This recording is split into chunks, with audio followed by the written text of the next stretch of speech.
Hello students, myself Professor R.S. Udpudi, BLDS College Jamkandi. Today in this video, I am explaining PUC second year's 6th chapter Accounting for Share Capital and Debentures in Financial Accounting subject. In my previous video, we looked at the meaning of joint stock company and definition. Joint stock company is an association of persons formed to carry on business with a view to earn profit, having a common stock called share capital, which is divided into equal units called shares held by the persons called shareholders, and it is an artificial person created by law having a perpetual succession and a common seal. ಈ ಒಂದು definition ಮೀನಿಂಗನ್ನು ನೆನಪಿಟ್ಕೊಂಡು ನಾವು ಇವತ್ತು ಏನೈತಿ ಅಂತಂದರೆ features of joint stock company discussion ಮಾಡೋಣ ಅಂತ. ಕೂಡು ಬಂಡವಾಳ ಸಂಸ್ಥೆಯ ಲಕ್ಷಣಗಳು ಅಂತ ಹೇಳ್ತೇವೆ. Actually in account subject you have to write all the questions in English medium. So explanation will be more in English. Just ಕೆಲವೊಂದಿಷ್ಟು ಶಬ್ದಗಳನ್ನ ಅಷ್ಟೇ ನಾನು ಅಲ್ಲೇ ಏನೈತಿ ಅಂತಂದರೆ ಕನ್ನಡ ಯೂಸ್ ಮಾಡಾಕತ್ತೀನಿ. Features of joint stock company ಒಳಗೆ ಫಸ್ಟ್ ಒನ್ ಏನೈತಿ ಅಂತಂದ್ರೆ it is association of persons form to earn profit ಅಂತೇಳಿ ಹೇಳ್ತೇವೆ. Okay, it is an association of company. Joint stock company ಏನೈತಿ? Association of persons. Association of person, ಬಹಳ ವ್ಯಕ್ತಿಗಳನ್ನು ಕೂಡಿಕೊಂಡು ಸ್ಥಾಪಿಸಲ್ಪಟ್ಟಂತಹ ಸಂಸ್ಥೆ ಅಂತ ಹೇಳ್ತೇವೆ. Usually with view to earn the profit. Motto ಏನೈತಿ? ಏಮ್ ಏನೈತಿ ಅಲ್ಲೇ? To earn the profit. Aim ಏನೈತಿ?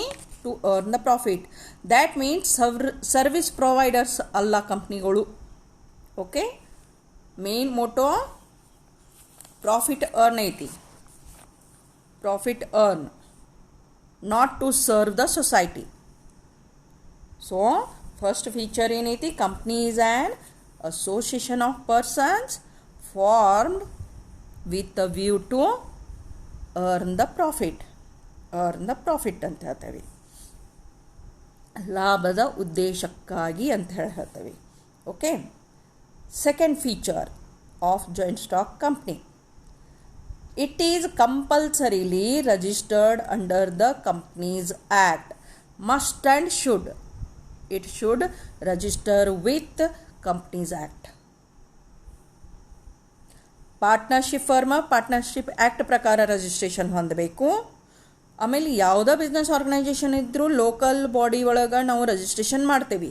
ಬಟ್ ಕಂಪ್ನೀಸ್ ಆ್ಯಕ್ಟ್ ಪ್ರಕಾರ ಕಂಪ್ನಿಗಳು ಕಂಪಲ್ಸರಿ ಏನೈತಿ ಅಂತಂದ್ರೆ ರಿಜಿಸ್ಟ್ರೇಷನ್ ಆಗಬೇಕು ಕಂಪ್ನಿ ರಿಜಿಸ್ಟ್ರಾರ್ ಅಂತೈಕ. ಓಕೆ, ಅಂದ್ರೆ ಅದಕ್ಕೆ ಲೀಗಲ್ ಎಕ್ಸಿಸ್ಟೆನ್ಸಿ ಸಿಗ್ತೈತಿ, ಲೀಗಲ್ ಐಡೆಂಟಿಫಿಕೇಷನ್ ಸಿಗತ್ತಾ.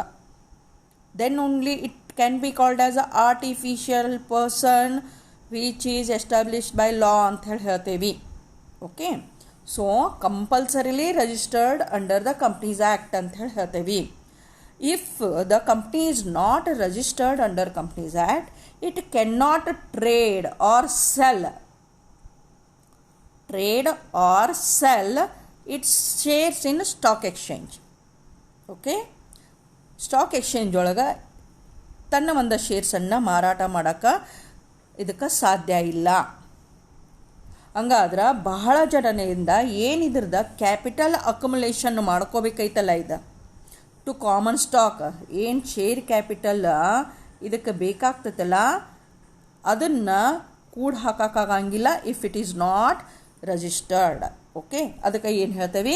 Compulsory registered under the companies act ಅಂತ ಹೇಳ್ತೇವೆ ನಾವಲ್ಲ. Okay, compulsorily registered under companies act ಅಂತ ಹೇಳ್ತೇವೆ. Next one, third feature, perpetual succession. Company has a perpetual succession. ಒಬ್ಬರ ನಂತರ ಒಬ್ಬರು ಅಲ್ಲೇ ಕಂಪ್ನಿ ಒಳಗೆ ಬರ್ತಾ ಇರ್ತಾರ. ಪರ್ಪೆಚುವಲ್ ಸಕ್ಸೆಷನ್ ಐತಿ. Therefore, its existence will continue. Its existence will continue in spite of death, insolvency of any of its members. ಈಗ when we are saying this insolvency of its members ಅಂತೇನು ಹೇಳಾಕತ್ತೇವಿ, death ಅಂತ ಹೇಳಾಕತ್ತೇವಿ ಮೆಂಬರ್ಸ್ದ, ಇದನ್ನು ನಾವು ಏನು ಮಾಡ್ತೇವಿ ಅಂತಂದ್ರೆ we are comparing it with other form of organization. Ownership ಪ್ಯಾಟರ್ನ್ದೊಳಗಿನ ಎರಡು ಪ್ಯಾಟರ್ನ್ ಅದಾವಲ್ಲ, ಒಂದು ಸೋಲ್ ಟ್ರೇಡರ ಇನ್ನೊಂದು ಪಾರ್ಟ್ನರ್ಶಿಪ್ ಫರ್ಮ್. ಇದ್ರ ಜೋಡಿ ನಾವು ಕಂಪೇರ್ ಮಾಡ್ತೇವೆ. ನಾವು ಕಂಪ್ನಿನ ಜಾಯಿಂಟ್ ಸ್ಟಾಕ್ ಕಂಪ್ನಿಯನ್ನು ಕಂಪೇರ್ ಮಾಡ್ತೇವೆ. ನಾವಲ್ಲೇ ಕಂಪೇರ್ ಮಾಡಿದಾಗ ಸೋಲ್ ಟ್ರೇಡರ್ಶಿಪ್ದೊಳಗೆ ಓನರ್ ಡೆತ್ ಆಯ್ತು, ಇನ್ಸಾಲ್ವೆನ್ಸಿ ಆಯ್ತು, ಅವ್ನ ಬಿಸ್ನೆಸ್ ಕ್ಲೋಸ್ ಆಗಿಬಿಡ್ತೈತಿ. ಫರ್ಮ್ದೊಳಗೂ ಯಾರ್ಯಾರ ಒಬ್ಬ ಪಾರ್ಟ್ನರ ಡೆತ್ ಆಯ್ತು, ಇನ್ಸಾಲ್ವೆನ್ಸಿ ಆಯ್ತು, ಫರ್ಮ್ ಡಿಸಾಲ್ವ್ ಆಗಿ ಹೋಗ್ಬಿಡತ್ತಲ್ಲೇ. ಆದ್ರೆ ಕಂಪ್ನಿ ಒಳಗೆ ಇದ್ರ ಮೆಂಬರ್ ಡೆತ್ ಆಗಲಿ ಇನ್ಸಾಲ್ವೆಂಟ್ ಆಗಲಿ, ಕಂಪ್ನಿದೇನು ಎಕ್ಸಿಸ್ಟೆನ್ಸಿ ಐತಲ್ಲ ಅದು ಕಂಟಿನ್ಯೂ ಆಗತ್ತ. ಕಂಪ್ನಿದೇನು ಎಕ್ಸಿಸ್ಟೆನ್ಸಿ ಐತಿ ಕಂಟಿನ್ಯೂ ಆಗತ್ತ. ಅದನ್ನು ನಾವು ಏನಂತೀವಿ ಅಂದ್ರೆ ಪರ್ಪೇಚುವಲ್ ಸಕ್ಸೇಷನ್ ಅಂತ ಹೇಳಿ ಹೇಳ್ತೇವೆ. ಯಾವುದೇ ಶೇರ್ ಹೋಲ್ಡರ ಆ ಕಂಪ್ನಿಗೆ, ಜಾಯಿಂಟ್ ಸ್ಟಾಕ್ ಕಂಪ್ನಿಗೆ ಬರಬಹುದು, ಅವ ಆಮೇಲೆ ಅದನ್ನು ಬಿಟ್ಟು ಹೋಗಬಹುದು. ಓಕೆ, ಈ ಜಾಯಿಂಟ್ ಸ್ಟಾಕ್ ಕಂಪ್ನಿ ಒಳಗಿಂದ ತೀತಾ ಕಂಪ್ನಿ ಮಾತ್ರ ಏನೈತಿ ಅಲ್ಲೇ ಇರತ್ತದು, ಅಲ್ಲೇ ಇರ್ತೈತದಲ್ಲೇ. So death and insolvency doesn't affect the company, joint stock ಕಂಪ್ನಿಗೆ. ಅದಕ್ಕೆ ನಾವು ಏನಂತೇವಿ ಪರ್ಪೇಚುವಲ್ ಸಕ್ಸೇಷನ್ ಅಂತ ಹೇಳಿ ಹೇಳ್ತೇವೆ. ಓಕೆ, ಅದಕ್ಕೆ ನಾವು ಅದನ್ನು ಪರ್ಪೇಚುವಲ್ ಸಕ್ಸೇಷನ್ ಅಂತ ಹೇಳಿ ಹೇಳ್ತೇವೆ. So next feature, fourth one, it is a legal person because it has been established by law. It legal person ಯಾಕಂತಂದ್ರೆ ಲಾ ರೆಕಗ್ನಿಷನ್ ಮಾಡೈತಿ. ABC company limited, Reliance company, okay, Infosys, Tata, ಇವೇನದಾವ ಲೀಗಲ್ ಪರ್ಸನ್, ಲೀಗಲ್ ಐಡೆಂಟಿಫಿಕೇಷನ್ ಐತಲ್ಲೇ. These are registered under Companies Act. ಅದಕ್ಕೆ ಏನಾಗೈತಿ ಅಂತಂದ್ರೆ legal existency ಸಿಕ್ಕತಿ, legal artificial person ಅಂತೇಳಿ ಒಂದು ಎಕ್ಸಿಸ್ಟೆನ್ಸಿ ಸಿಕ್ಕತ್ತಲ್ಲೇ. Therefore it can hold, purchase or sell property. ತೀತಾ ಇದು ಲೀಗಲ್ ಪರ್ಸನ್ ಇರೋದ್ರಿಂದ ಅದು it can purchase a property, it can hold the property, it can sell the property because it is legal person like any other living person ಗತೆ ಒಬ್ಬ ವ್ಯಕ್ತಿ ಗತೆ ಇದನ್ನು ಪ್ರಾಪರ್ಟಿಯನ್ನು ಖರೀದಿ ಮಾಡ್ಬೋದು, ಅದನ್ನು ಹಿಡಿಬೋದು ಮತ್ತು ಮಾರಾಟ ಮಾಡ್ಬೋದು. ಆ್ಯಂಡ್ ಇನ್ಕರ್ ಡೆಟ್ಸ್, ಸಾಲವನ್ನು ತಗೋಬೋದು. Sue or be sued in its own name, ತನ್ನ ಹೆಸರಿನಿಂದ ಇನ್ನೊಬ್ಬರ ಮೇಲೆ ಕೇಸ್ ಹಾಕ್ಬೋದು. ಸೂ ಅಂತಂದ್ರೆ ಏನು, ಇನ್ನೊಬ್ಬರ ಮೇಲೆ ಕೇಸ್ ಹಾಕೋದು. ಆ ವ್ಯಕ್ತಿ ಇವ್ರ ಮೇಲೆ ಕೇಸ್ ಹಾಕ್ಬೋದು. ತೀತಾ ಸೂ ಆರ್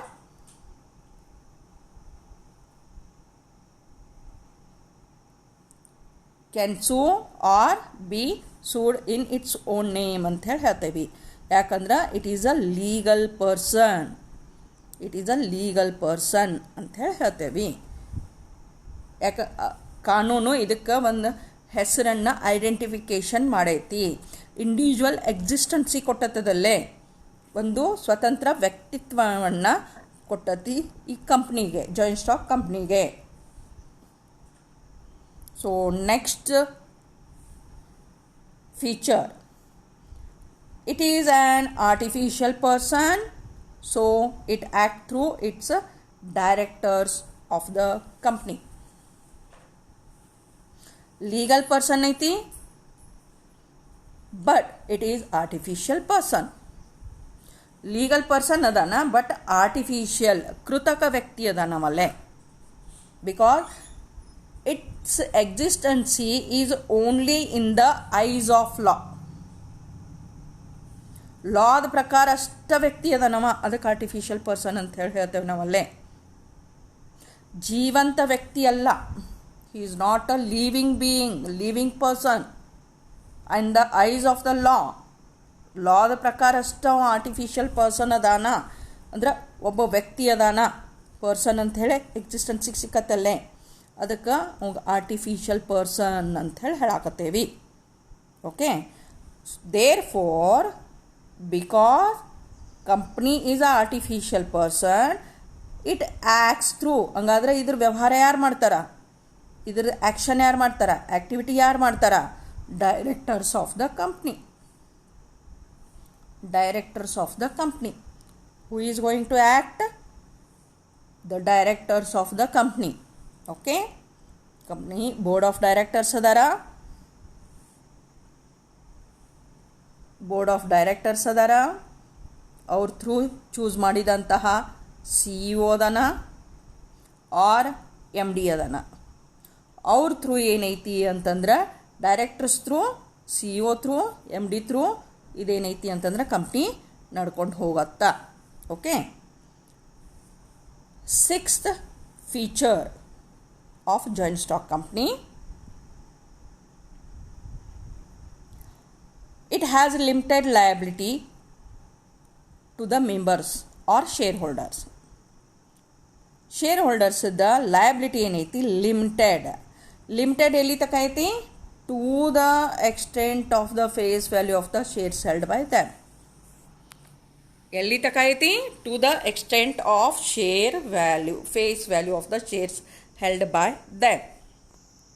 ಅಂದ್ರೆ ಇವರು ಬೇರೆ ಬೇರೆ ವ್ಯಕ್ತಿಗಳು ಏನದಾರಲ್ಲ, ABCDE, ಇವರೇನೈತಿ ಕಾಮನ್ ಸ್ಟಾಕಿಗೆ ಹಾಕ್ಯಾರ, ಅದನ್ನು ನಾವು ಶೇರ್ ಕ್ಯಾಪಿಟಲ್ ಅಂತ ಹೇಳ್ತೇವೆ. ಈ ಶೇರ್ ಕ್ಯಾಪಿಟಲ್ ನಾಳೆ ಕಂಪ್ನಿ ಲಾಸ್ ಆಯ್ತು ಅಂತಂದ್ರೆ ಟೋಟಲ್ ಲಾಸ್ ಇಂಡಿವಿಜುವಲ್ ಏನ್ ಮೇಲೆ ಹೋಗಂಗಿಲ್ಲ, ಇಂಡಿವಿಜುವಲ್ ಏನ್ ಮೇಲೆ ಹೋಗಂಗಿಲ್ಲ, ಇಂಡಿವಿಜುವಲ್ ಸೀನ್ ಮೇಲೆ ಹೋಗಂಗಿಲ್ಲ ಲಾಸ್. ಇದು ಯಾರ ಮೇಲೆ ಹೋಗ್ತತಿ, ಎಷ್ಟು ಎಕ್ಸ್ಟೆಂಟಿಗೆ ಹೋಗ್ತತಿ liability? Only his contribution. If he has contributed 100 rupee, he is going to lose this 100 rupee. If this person has contributed 1000 rupees, his liability is up to 1000 rupees. So ಅದಕ್ಕೆ ಏನು ಹೇಳ್ತೇವೆ ಅಂತಂದ್ರೆ ಲಿಮಿಟೆಡ್ ಲಯಬಿಲಿಟಿ ಅಂತ ಹೇಳ್ತೇವೆ. So to the liabilities to the extent of face value. Face value 10 rupee ಐತಿ ಅಂದ್ರೆ 10 ರೂಪಿಗೆ ಹೋಗ್ತತಿ. ನಂಬರ್ ಆಫ್ ಶೇರ್ಸ್ 10 ತೊಗೊಂಡಿದ್ನು ಅಂತಂದ್ರೆ ಅದು 100 ಆಗತ್ತೆ. If he has taken 100 shares at the 10 rupee share value 1000 rupee ಆಗತ್ತಾ. ಈಗ ನಾವು ಹೇಳ್ತಿರ್ಬೇಕಾದ್ರೆ ಈ 10 ರೂಪಿದಷ್ಟು ಮಾತಾಡಕತ್ತೇವೆ ನಾವು. ಅಲ್ಲಿ ಅವ್ನ ಲಾಸ್ ಎಷ್ಟೈತಿ? 10 ರೂಪಿ ಅಂತ ಹೇಳ್ತೇವೆ ನಾವು. To the face value of the shares held by them. ಎಷ್ಟು ಶೇರ್ಸ್ ಹೆಲ್ಡ್ ಮಾಡ್ಯಾರಲ್ಲ ಅಷ್ಟು ಪೂರ್ತೈಕ. 100 ಮಾಡಿದ್ರು 10 ಮಾಡಿದ್ರು 100 ಹೋಗತ್ತಾ, 100 ಮಾಡಿದ್ರು 1000 ಹೋಗತ್ತಾ. ಅಷ್ಟು ನುಕ್ಸಾನ್ ಆಗ್ತತಿ. ಟೋಟಲ್ ಶೇರ್ ಕ್ಯಾಪಿಟಲ್ದ ಅಮೌಂಟ್ ಒಬ್ಬರ ಮೇಲೆ ಬರ್ಡನ್ ಬೀಳಂಗಿಲ್ಲ. As like in the sole tradership and partnership. ಅದಕ್ಕೆ ಏನು ಹೇಳ್ತಿದ್ವಿ ನಾವು? ಅನ್ಲಿಮಿಟೆಡ್ ಲಯಬಿಲಿಟಿ ಅಂತ ಹೇಳ್ತಿದ್ವಿ. ಸೋಲ್ ಟ್ರೇಡಿಂಗ್ದೊಳಗೆ ಮತ್ತು ಪಾರ್ಟ್ನರ್ಶಿಪ್ ಫರ್ಮ್ದೊಳಗೆ ಅವ್ರದ್ದು ಲಯಬಿಲಿಟಿ ಏನೈತಿ? ಟು ದೇರ್ ಪರ್ಸ್ನಲ್ ಪ್ರಾಪರ್ಟಿ ತಕಾನು ಅಲ್ಲಿ ಲಯಬಿಲಿಟಿ ಎಕ್ಸ್ಟೆಂಡ್ ಆಗತ್ತಾ. ಇಲ್ಲಿ ಮಾತ್ರ ಆಗೋದಿಲ್ಲ. It is the main difference between these two. Seventh feature of joint stock company, shares of the company can be freely transferable by its members. That means shareholders can sell their shares at any time because the company will remain there only. Perpetual succession ಐತಿ. ಪರ್ಪೇಚುವಲ್ succession ಅಂತ ಹೇಳ್ತೇವೆ ನಾವಲ್ಲಿ. Okay, so share holders ಏನೈತಿ ಅಂತಂದ್ರೆ can easily transfer to any other person. ಯಾರಿಗಾದರೂ ಸುದೇಕ ಅದನ್ನು transfer ಮಾಡಬಹುದು ಅವರಲ್ಲೇ, ಯಾವಾಗ ತಮಗೆ ಒಲ್ಲಾಗ್ತತಿ ಆ ಹೊತ್ನ್ಯಾಗ. Except in case of private company ಒಳಗಷ್ಟೇ ಇದು ಟ್ರಾನ್ಸ್ಫರ್ ಮಾಡೋಕೆ ಬರೋಂಗಿಲ್ಲ, ನಾಟ್ ಟ್ರಾನ್ಸ್ಫರೇಬಲ್ ಐತಿ. ಪಬ್ಲಿಕ್ ಲಿಮಿಟೆಡ್ ಕಂಪ್ನಿ ಐತಿ ಅಂತಂದ್ರೆ ಅಲ್ಲೇನೈತಿ? Shares can be freely transferable. from one shareholder to another, from one member to another. Okay, so last feature of joint stock company, it has common seal. It has common seal.